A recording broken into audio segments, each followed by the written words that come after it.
Good morning, good day, good evening, ladies and gentlemen, and fans of the Legacy Forge podcast. For episode 9 today, we have Sebastian Uzcategui, founder Perfect. of, Hard to pronounce. We'll get it wrong at first. Good job, man. founder of Stocks Uni. And what was your speaking agency called? It's speakup.express.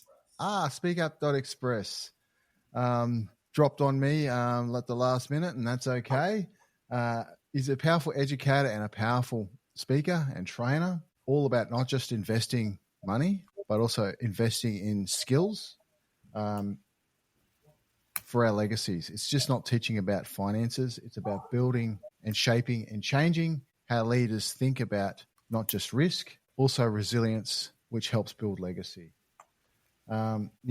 How are we doing today, mate? Doing fantastic, man. Thank you so much for having me on. It really is an honor. Beautiful, beautiful. So what's on your heart this morning, mate? What's making your heart sing? Well, I'm not sure if we've got that in the States. What does that mean? That's got to be Australian. What's that? Yeah, it is a bit Aussie. I've got ADHD, so I find patience very challenging for small talk. So we go a little bit of a deep dive into it. So what's on your heart in the moment? I see.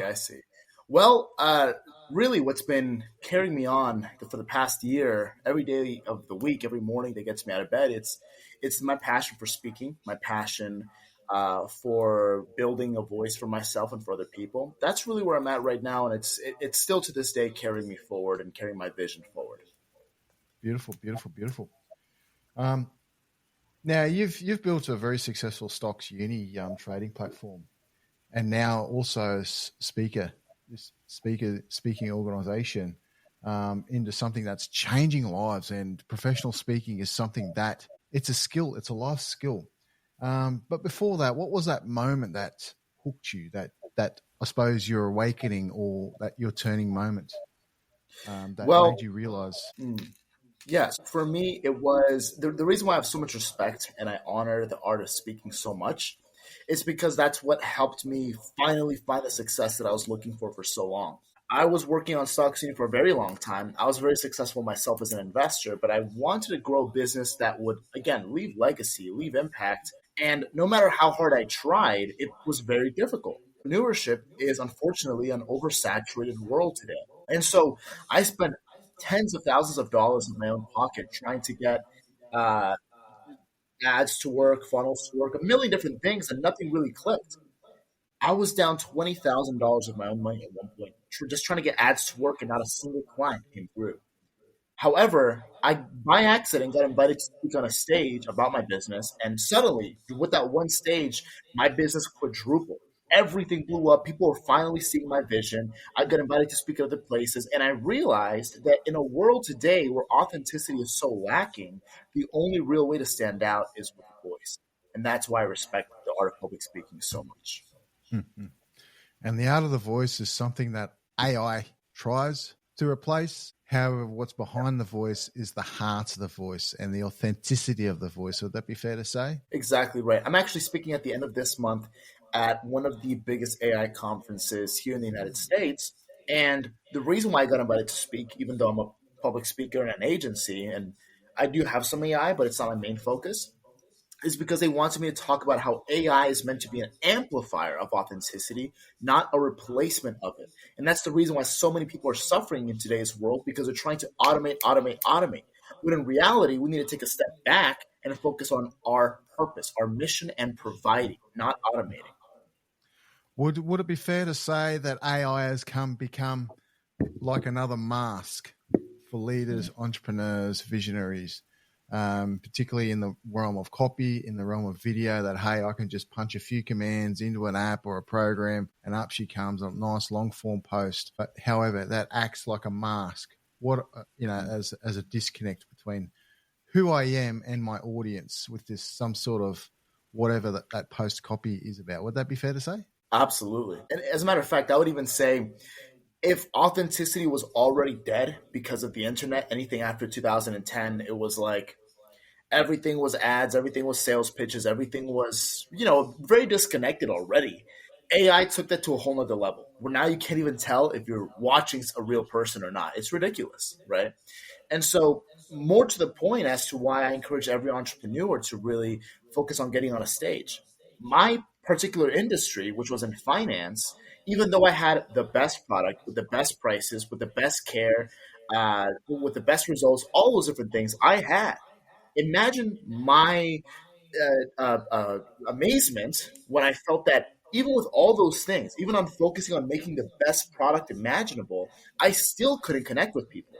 People were still dealing with skepticism. We're still dealing with fear. We're still not connecting with my vision at all. And today, because I got onto the stage, because I started speaking, I was able to actually connect with so many people, resonate with them. They came onto my business of finance, and they're all making so much money today as investors. Now, I realize that this is an explosive industry, and that I definitely need to help other people do the same thing in the world of public speaking. And that's where I'm at today. Exactly right. Exactly right. Public speaking, certainly a skill. I guess with AI is, as I said earlier, it's given it a mask and also Yeah. added to that natural comfort that, hey, I can just use AI now and not get up on stage. I can just pump something out online, not worry about the fear of public speaking. And it is a fear. It used to bug me a lot, getting up on stage, getting in front of people, even getting my phone and putting it in front and going click with that live, and it still tests me at times. Right. However, it's getting rare these days of seeing people who are authentic and raw, even to the point of just getting an old iPhone out and hitting live and going on Facebook. I think with the rise of AI, I could be wrong, that real unedited authenticness is becoming extinct, and we have to become aware of this with AI before our authentic nature is taken away by AI, and pull back from the excuse of just use AI for this, use AI for that. No, I want to hear you. I want to see you. I want to feel you. You are human. I crave connection. I can't get I think connection from a machine. exactly. Would that be I fair? think what we're going to see here in the next decade or so is actually quite the opposite of what people are expecting. People think that if you don't use AI, you're going to get left behind, but AI is probably the first revolution that we go through as a species that people really don't like very much, right? People hate it when they call telemarketing, or they call for support and it's AI. People hate scrolling through Instagram and it's AI. People hate AI bots. People are really liking it as consumers. And we're exhausted of it in general. We're exhausted of the disconnect. We're exhausted of talking to machines. And I think the people that are going to actually reap the most rewards are going to be people that take a step back and focus on a real, authentic, human-made business, right? And so, like you're describing, things as simple as going on Facebook Live, things as simple as just sitting down with an audience, yourself, and connecting with them and chatting with them. That's going to be huge. And I think the best way to scale something like that is going to be through being a person. It's the reason why personal brands have become the most effective way of growing a business in the last decade. Exactly. And hence why retreats and things that like in-person community events have come back in the recent years since COVID sort of isolated us in the realm of isolation. Coming out of COVID, we've seen the rise of AI. However, the one thing remains: we crave connection. Yeah, we crave community and Exactly. connection. And the age of AI has come, yes, and it's slashed. The idea of selling information or knowledge now is obsolete. AI has done that for us. We can get 95% of what someone tells us on Google anytime, any day, any place, pretty much any device. What we crave as humans is connection and community. Would that be fair? Absolutely, yeah. Yeah. So So, what did hmm. so what did go your ahead. early lessons look like? Who modeled wealth for you growing up? Well, I'm an only child of an immigrant family here in the United States. So really, Go the I only had a child. right. That should be that should be Mr. illegal. Independent. Yeah, you grew up with so many issues, man. It shouldn't be illegal for parents to have only one kid. But I grew up with a really deep complex towards wealth and towards finance because I watched my parents struggle here in this country so much. Right, America is marketed as a land of the free, home of the brave, the American dream, but only if you know how to use it in the system. If you don't, you're going to be the person that ends up fueling someone else's dream your whole life. Right, that's the bitter truth of this country. And so What I discovered about wealth very early on was you're never going to achieve wealth working for someone else. You're never going to achieve wealth shying away from your voice, from your mission, and your purpose. You have to fully embody that. And no matter how difficult life gets, never allow things to detour you. People spend a year picking up a job to make ends meet, and that year turns into 10, 20, 30, then retirement, then they're done. Losing your dream and letting it slip away from you is so easy. So from a young age, I promised myself, you know what? I'm going to learn about investing. I'm going to learn about entrepreneurship. I'm going to master these things. And then I did. At 20, I quit my job, which for a 20-year-old was a very good job in banquets. I was making almost six figures as a 20-year-old in banquets, and I quit it because I knew that it was just good enough money for me to be able to be comfortable enough to forget about my dreams. And I refused to let that be the case. So wealth to me became freedom, not money, but freedom in the sense of I can live the way that I want, doing the things that I love. So I quit my job at 20. I became a full-time trader, full-time investor, and a business owner. And that's when I launched Stocks Uni to help other people learn about the same thing. There's a whole other list of issues there, but for the sake of the conversation, I'll leave it at that for now. Very interesting. Very interesting. And note, you mentioned legacy. What's legacy mean to you? When I was 18, before I started working at banquets, I actually got my real estate license. When I was 18, simultaneously, I started an Amazon FBA store. I did drop shipping. At one point, I even messed up so deep that I got into Amway and pyramid schemes and things like that. And I realized, here's the deal. This is what legacy is to me. I realized that all those things that I was doing, sure, I can make money off an Amazon store. I can make money in real estate. I can make money doing anything. But there are two kinds of entrepreneurs. There are those who are focused on taking, receiving money, taking money, and there are those who are focused on giving, providing, leaving an impact somewhere, right? So I realized that I wasn't happy doing real estate or Amazon and definitely not doing Amway because I am not changing anything in the world. There's nothing here that has my name on it, my vision on it. So legacy to me meant changing lives. And the only way that I could do that was by starting my own businesses. And that's where Stocks Uni and Speak Up Express came from. Speak Up Express. Interesting. Very interesting. Yeah, definitely impacting lives as a strong front of building a legacy, and particularly for us men. Legacy, it needs to be, and it's been conditioned out of us to be the forefront and something bigger than us. I call it the off-planet experience or the Right. metaphysical. So some people call it the spiritual, some people call it whatever they believe in, maybe in some sort of religion. However, it's off-planet, something that's much greater than you that can be around long after you live, if that makes sense. It doesn't come in the Absolutely. form of a statue, not in the form of a quote, not in the form of mementos, cash, cars, toys, whatever. It's something that can outlive you.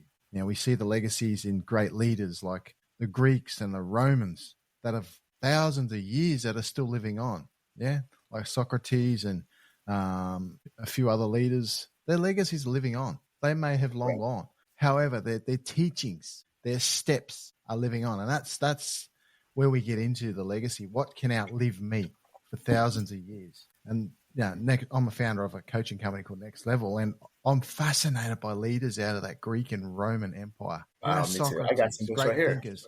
Pythagoras, Pythagoras is another one. Epictetus, Seneca, all those great leaders. Oh, I love. Yes. I actually got right here. I love that. I love that you mentioned that. I've got Seneca bust right here. This is you can see this is him right here. I love that philosophy. I love that stuff. I love the Stoics, the Cynics, the Platonic philosophies. I love all that stuff, man, because I think that that was a pinnacle for humanity's embodiment and philosophy towards leadership. That was definitely a pinnacle, and we've come to lose that to some extent. I think a lot of that comes down to letting contemporary philosophies in today's world kind of rot us down. We've let complacency and mediocrity buy our dreams off of us, and we have forgotten this one word that was very prevalent in the Greek and Roman times, especially within philosophers, and it was glory. We forgot what it means to live a glorious life, right? Not an okay life, not a comfortable or a safe life. There's no glory in that. There's glory only in a complete and audacious pursuit in what the Yeah. life is that you want. That I think we forgot it. Yeah. I think Marcus Aurelius and I think Epictetus have said it. Legacy is eudaimonia, I think is the term, eudaimonia, if I'm pronouncing that right, which is leaving the imprint of the flame of human mankind to pass on. So igniting others through leadership, through servanthood, through glory, or as they say it, as arate, which is the name of my program. Arate is living the life of excellence, embodied excellence at a high standard. And that's come from a lot of Socrates and Epictetus and all those great leaders right there. So yeah, very interesting legacy. We certainly lost that in this day and age. We're chasing the next shiny object, that next car, that next paycheck, that next promotion. In some cases, that next business for a lot of us leaders, because we're stuck on one thing. We haven't learned the skills such as speaking or the skills within trading to deal, to problem solve, to go that next level. Yeah. Alrighty. So yeah, legacy is certainly. So leadership, trading, and speaking all face the same enemy, drift. And drift is, for ladies and gentlemen out there, is those uncompromisable behaviors that attack us slowly. They corrode us over time, and they start small. Not keeping your word, not going to the gym, start with self, right? Not keeping our word to others. If we get into business, this particularly happens with our managers. When the managers and leaders don't keep their word to the team, they let us down. It slowly corrodes ourselves and it corrodes others. In your world, how do you see drift show up? Well, I see it come up very often. Now, I love that you talk about this. I've obviously never met you before today, but that's something that has always echoed through my mind quite a bit. I'm very adverse to that. I come from a background of being, as a young kid, very undisciplined. I was not raised with discipline. I had to almost be my own parent and reinstill that into myself when my professional career began. And I knew that I needed to be disciplined in order to achieve all the things that I have today. I watched drift always in my life be a threat. I never let it get too far, but I always see when it's coming up. For example, I haven't gone to the gym in 2 days, and now I don't feel very motivated to go to the gym. That scares the crap out of me because I think if I don't go today when I'm not feeling it, I'm definitely not going to feel it tomorrow. And after that, I'm done. I'm done. I'm never going to want to go back. I'm going to feel like crap every time I go in there. So I'm not doing that. And then I think to myself, okay, then I have to do it today no matter what. Or for example, things with my businesses, my employees, for example. If I'm not showing them that they're working under a strong leader, how can I expect them to lead themselves, right? So all those times where I get complacent, I feel like, hey, you know what? Maybe I can skip the meeting this week or next week or whatever. I think to myself, is this a slippery slope? What happens when they lose motivation because I wasn't there to keep them in line to share the vision with them? And so you have to be very aware of how those things start off small in your life. If you don't do it every day, if you don't instill that in yourself, it doesn't belong to you. That's as easy as I can put it. It doesn't belong to you. If you can't do it every day, if you lose motivation, if you only do it when you want to, it's not you. That's not who you're meant to be. You're meant to be less than that then. And that's something that I simply cannot accept within myself. Exactly. And I pick up, you mentioned modeling who you are to yourself and modeling who you are as an example to others. And modeling is another big element of the next level, or the Legacy Forge podcast, and within the next level community. Who we are is the example we set, or as Jack Welch's famous quote has said, you are the standard that you accept. That lands well with a lot of people. You are the standard you accept. So exactly. Whether that's you accept a low standard on yourself, and what standard you're putting out to others as a speaker, as traders, as leaders, what are you modeling to others? Well, when I work with my speakers, I'm no one to impose a vision of success onto others, but I am someone to pull out that vision from within themselves so that they can see. We often, by living on this autopilot mentality mode, we don't even define what success looks like for ourselves. 90% of people, the reason why they don't succeed, it's not because they can't or because they won't. It's because they never dared to define what success looks like for themselves. When you don't define what success looks like, you also don't define what failure looks like. And that's why it's so comfortable to just live where you're at. It's very comfortable. It's very scary to define success because it means that you're going to define failure, and chances are you're going to be closer to failure than you are to success. That's a hard pill to swallow, but you have to break the walls of comfort for you to finally grow. So with that being said, one of the questions I ask to all my speakers, it's very simple before I get them out on stages. I say, What makes you revolutionary? Why do you deserve to speak? Do you have a story? Do you have discipline? Do you have a business? What do you do that's going to change the world? What do you want to put out into the world? That is a question that will always highlight what success looks like within yourself. What do you want to change in the world, and what makes that revolutionary? If you can answer that, you've defined what success looks like, and you can start modeling yourself. I can't do it for you. I can only get you thinking. That's my philosophy. Exactly. It comes up with a theme for this episode of wealth, legacy, and identity. Yeah, in that Absolutely. order, or the order that people want. Yeah, wealth, identity, and legacy. That's what we're all here today for. Yeah. Now, markets and both speaking test emotions. How do you teach people to regulate and not react? Right. Well, those are very common issues, whatever market you're working with. Whether you're an entrepreneur, whether you're a trader or an investor, and definitely a speaker, you're working with completely volatile markets. Now, where the rich and the poor differentiate is the poor run away from risk to sell out their dreams to promises of mediocrity from corporations that will just lock them into lowball salaries. The rich don't run from risk, they conquer it. That's the difference. So when you actually face these issues of working in a volatile market, you realize that yes, it's risky, but risk can be regulated. I always know where I'm going to end up. And I always know what the best case scenario looks like and the worst case scenario. And I don't move unless that's the case. So when I'm working with, whether it's students of mine who are learning how to trade or invest, or whether I'm working with speakers, I'm always telling them, okay, these are the numbers that you can expect. So, for example, in trading, I'm looking at an 80 to 90% win rate with a maximum loss of 15% and a minimum profit anywhere between 40 to 80%. You run those numbers, and here's what it really looks like. You're taking 9 steps forward, 1 step back. You're still a whole 8 steps ahead that you otherwise would never have been. That's risk management. That's how you put it. And that applies to everything. As an entrepreneur, you're doing projects for your business. You're investing in marketing. You're investing in a better product. Yeah, there's risk always in that, but because it's controlled and you're leading the forefront of that, you know that even if something doesn't go right, you're still going to be further ahead than if you didn't move at all. So the life of an entrepreneur, leader, speaker, and trader are all defined by the same thing. You're taking the risk to move forward because you understand that if you don't start, if you do nothing, you're getting nowhere. Exactly right. Exactly right. Take a risk. And how does discipline play an important part here? Discipline plays a huge part, especially for traders.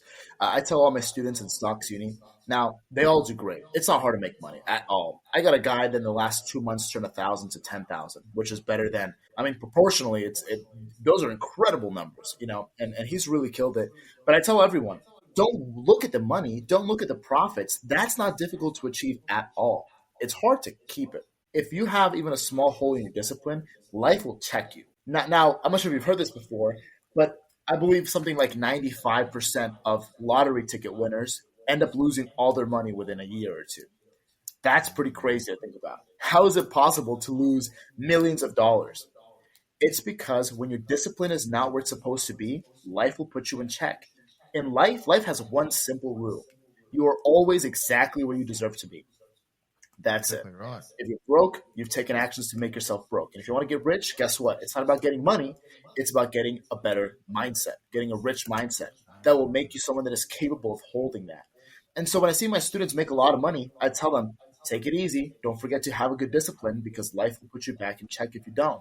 So be smart about it. Don't focus on the profit, focus on the risk to reward. And that applies to everything in life. And when we come under pressure, comes back to we don't rise to the level of our dreams. We rise to the level of our training and capabilities. So the more well-trained we are in our craft, the better risk adverse and the more disciplined and the better we respond react under pressure. Right. Would that be fair to say? And I know it happens in speaking. I've seen a lot of professional speakers where they flip under pressure to take care of problems in the moment because nobody follows a script, right? And right. What about traders? Well, it applies to both worlds very, very well. I think I'll start off by answering your question on the speaker side. I do exercises for my speakers to conquer things like fear or nerves, to be able to formulate great speeches on the fly if necessary. It's not difficult, it's a question of having good leadership. And that's what I try to be for all my speakers. And I myself have spoken at the United Nations, as you can see. I've spoken on TV, I've spoken in front of hundreds of thousands of people at a time. And it's terrifying, always. It never stops being nerve wracking, but you realize that you're there to serve, right? And I just go back to my disciplines, I go back to my exercises, and I always give and deliver excellent speeches and performances because it's my duty. So I've helped other people do the same. Now, for traders, it is a little different. For my students who are looking to trade, uh, having that strong mental switch is crucial. So here's what I tell on to them is when you're trading, when you're looking at your money, always disconnect. Always visualize what the numbers that you're looking at. Don't get emotional. Just follow the numbers to the T. So I send them a blueprint. I tell them, okay, guys, today we have this upcoming potential opportunity on Apple. We're going to buy in at exactly this price. We're going to sell at exactly this price, and we're going to cut loss exactly here. Three easy numbers. And I tell them, if you get emotional, if you get nervous, just stick to the numbers. You will never go wrong sticking to the numbers that I send out. As soon as it hits that price, sell it, no matter what. Simple as that. So it's kind of another mental switch where it helps them just stay in line no matter what's going on. That's part of my job. Exactly right. Now, if someone's emotionally stuck in a moment with their emotions or decision making scattered, likely, which happens in the moment on stage, caught in a trade, don't know where to go. What's the first reset they need to take? Oh, very simple. There's one very simple reset. It's different for both, but I'm going to give you three answers to that question. One for speaking, one for trading, and one for general life. For speaking, when you get nervous, when you get caught up, the easiest thing that you can do is silence. No one has any idea what's going on in your brain when you're silent. And it actually makes you look way more intelligent, way more controlled, and gives your words reverb, way more impact. Whatever you just said, take an awkward amount of silence. Trust me, that's the best thing you can do is be silent. And as soon as it starts feeling awkward, give it one more second of silence. It makes you sound like a genius. Even though in your mind, you're crapping your pants like, oh crap, what do I say next? But it gives you great time to think, formulate, and plan what you're going to say next. So be silent. Don't be afraid of silence. It's actually an immensely powerful tool as a speaker. As a trader, best thing that you can do, whatever money that you have, whatever money that you put into the market, visualize it like it's not even yours anymore. Whatever market that you've got out there, you got to realize you can't work with anything that you're not prepared to lose. Put it in there and let it come to you. You're not there to predict the market. You're there to let the market tell you what it's going to do and play along. That's it. So my mental switch for traders is very simple. It's just stick to numbers, stick to the discipline, and that's all you got to do. If you see the number go up, whether you see it go down, as long as you're following the blueprints, you're safe. Okay. And in general, for life, when you feel the nerves kick in, when you feel things get hard, when you feel like emotions are taking over, the easiest thing that you can always do is think back to your why. Remember, you're a provider at the end of the day. It's not just you, it's not just your wealth, it's not just your money, it's your mission. When you believe deeply in your mission and you believe that you're the only one that can put out to the world what you want to put out, things change. Your nerves go away, your fear, your insecurities go away. You're a crusader for your purpose and for your mission in life. And you need to embody that. Exactly right. Exactly right. Silence is peace. Silence also gives an opportunity to get out of your head because the head's consciously going crazy in the moment. Take a deep breath and drop into your heart. Whether you're passionate speakers, I can tell a passionate speaker from a mile whether they're in their head or their heart. If a speaker's in their heart, nothing stops them in the moment. They bang, bang, bang. They've just got this fire about them, this energy that and a message that cuts through so deeply to their audience. Whether someone in their heads is they're thinking, the mind's cognitively churn. And I guess it'd be the same with trading as well. They're looking at the charts. The charts are going up and down. They're going up. They're wondering when's the next flat or the next dive. Pausing, just trusting the process, getting out of the head and stepping into the heart and go, right, let's do this on instinct. Have a plan. Stick to your plan, but don't get the emotions. Let the emotions stand in the way. Would that be fair to say? Because once we start letting emotions cloud us, right? It's just self-faith. That's really all it is. So at the end of the day, when you're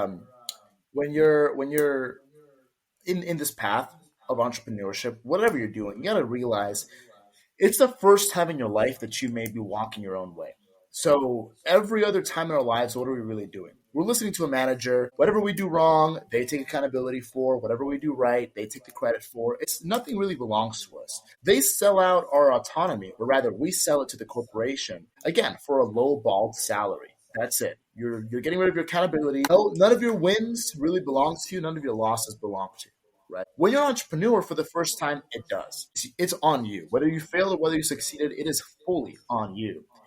That's difficult to deal with for a lot of people. But I would say you're exactly right. You have to stick with your vision, right?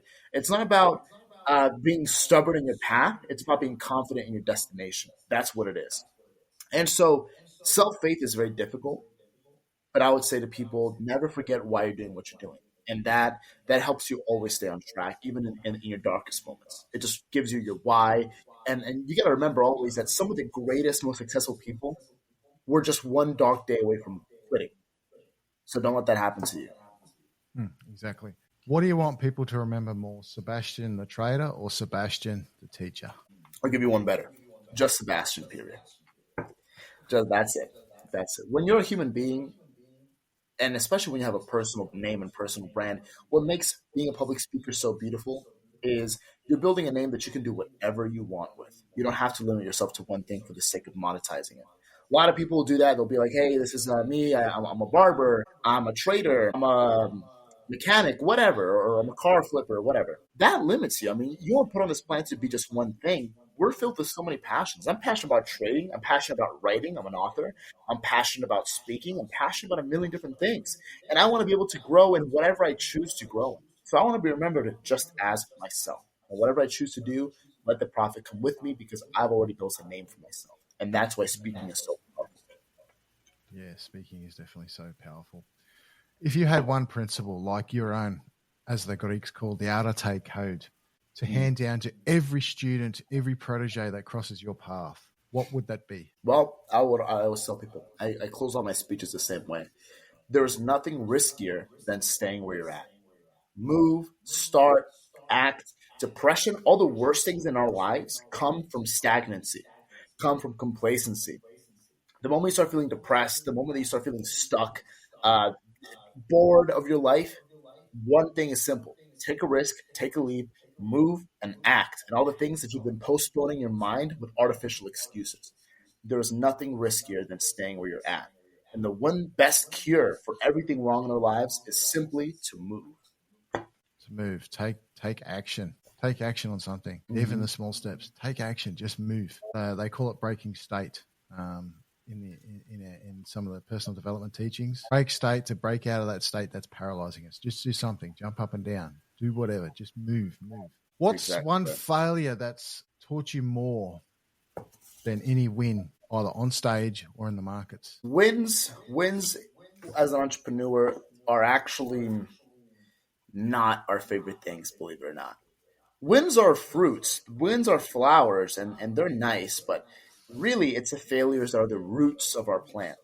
And so you learn more from failure always than any success. And I think where I learned the most from in my failures was, hmm, well, I like to say that I'm always learning. I think most recently my failure wasn't even a major failure, but it was stepping on a stage. I got flown out to speak in Tennessee. I stepped on a stage and I did great. I did good, but I didn't do excellent. I didn't do perfect. And I realized it's because, wow, for a second there, I got complacent in my speaking. I didn't prepare the best speech that I possibly could because I was confident in the fact that I'm already a good speaker.